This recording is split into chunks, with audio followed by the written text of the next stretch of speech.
L'histoire mystique de sorcellerie que je vous raconte actuellement, là, la famille, partagez ça au maximum. Oui, c'est vrai, hein, c'est joli mes sourcils. Oui, c'est fait par ML Beauty. Continuons. C'est une fille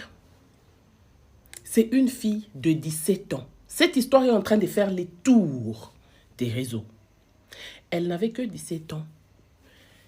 Issue d'une famille qui n'avait pas assez de moyens. Elle avait son petit téléphone par rapport à ce qu'elle pouvait se trouver.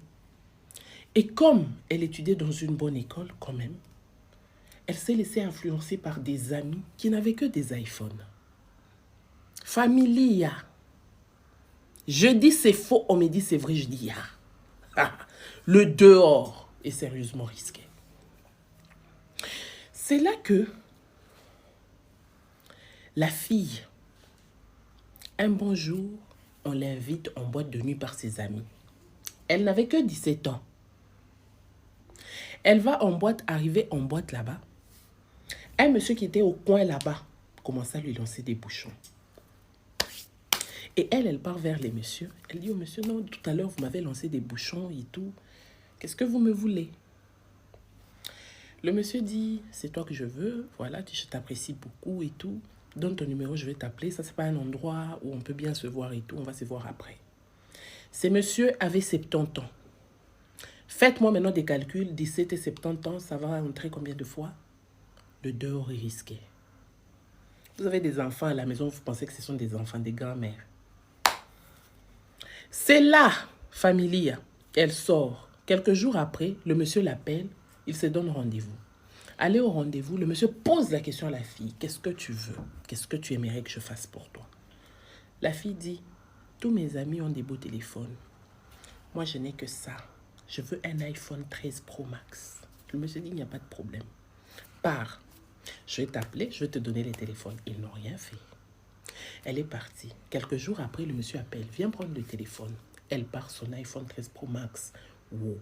Et ces jours-là, ils ont bien mon goût. Le monsieur sort 3000 balles. Donne à la fille.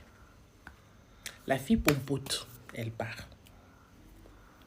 Quand la fille part, quelque temps après, comme le diable rend bête, 3000 là n'était pas suffisant. Elle voulait plus. Là, à l'école, on voyait maintenant qu'elle était dans le level. Quelque temps après, le monsieur l'appelle. Le monsieur lui dit, je vais te donner beaucoup plus d'argent. Si seulement, tu fais ce que je te demande de faire. La fille dit, qu'est-ce qu'il faut que je fasse pour que tu me donnes beaucoup plus? Le monsieur dit, commence à sortir avec les garçons de ton âge. Et chaque fois que tu sors avec les garçons de ton âge, chaque fois que tu vas sortir avec les garçons de ton âge, n'oublie pas, ne te lave pas. Viens. Quand je te demande de sortir avec les garçons de ton âge, je vois 17 ans, jusque dans la vingtaine. Pas les 30 ans, pas les garçons de 30 ans. Et tu viens directement, quand tu finis de coucher avec un garçon, tu viens directement, ne te lave pas. Gang, gang, gang. Gang, gang, gang, gang, gang. C'est vrai que la fille accepte. Pour une première, la fille forçait maintenant à coucher avec les hommes et tout. Elle pouvait se donner en cadeau à n'importe qui. Elle couche avec les garçons, elle peut coucher même avec 3 garçons. Et le même jour-là, quand elle revient chez les messieurs, le monsieur va bouffer son yoni comme vous n'avez pas idée. Il va sucer jusqu'à tout enlever, tout retirer. Et après, le monsieur va faire ça par derrière. Familia. Et quand le monsieur finit, le monsieur donnait des montants terribles. Un bon jour, la fille est allée voir son copain. Son copain n'avait pas envie de le faire parce qu'ils n'avaient jamais fait avec son copain. Son vrai copain, vous savez, dans le monde des filles, là, vous pouvez être là, une fille sort avec 5 ou 7 mecs. C'est comme seulement les garçons. Parmi les 7 ou les 5, elle a son préférence. Hein? C'est une préférence, sa préférence. Voilà. C'est comme ça que la fille, c'était devenu des habitudes. Les jours où elle va chez son copain, elle force son copain à le faire jusqu'à quand le copain cède. Ils le font. Après avoir fait, la fille quitte, rentre chez les messieurs. Le monsieur, comme d'habitude, suce Après, fait derrière et donne de l'argent. En rentrant, on lui arrache les téléphones et l'argent qu'on lui avait donné. Elle rentre à la maison. Bon, quelques jours après, 2 jours après, elle croise la sœur de son copain. La sœur de son copain lui dit, tu sais, mon frère est gravement malade et tout, tu ne passes même pas à la maison. Elle dit, d'ailleurs, on m'avait arraché les téléphones, j'ai un problème de téléphone, voilà pourquoi je n'arrive pas à me déplacer. Ah, ok, ça va, il n'y a pas de problème.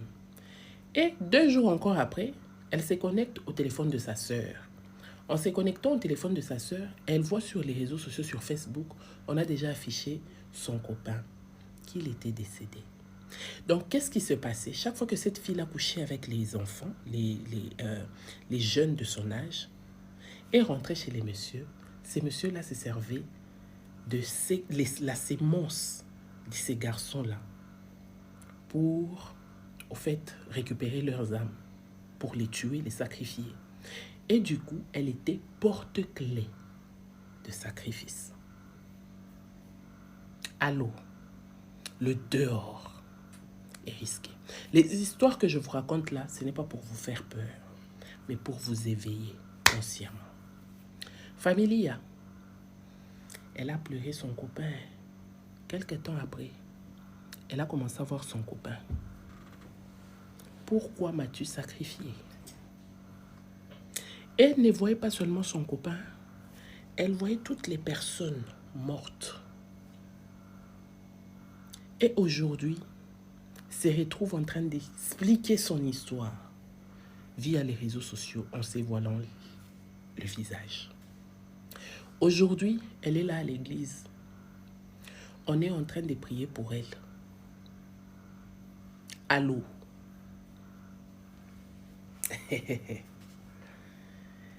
En tout cas, cette histoire voulait dire, contentons-nous de ce que nous avons.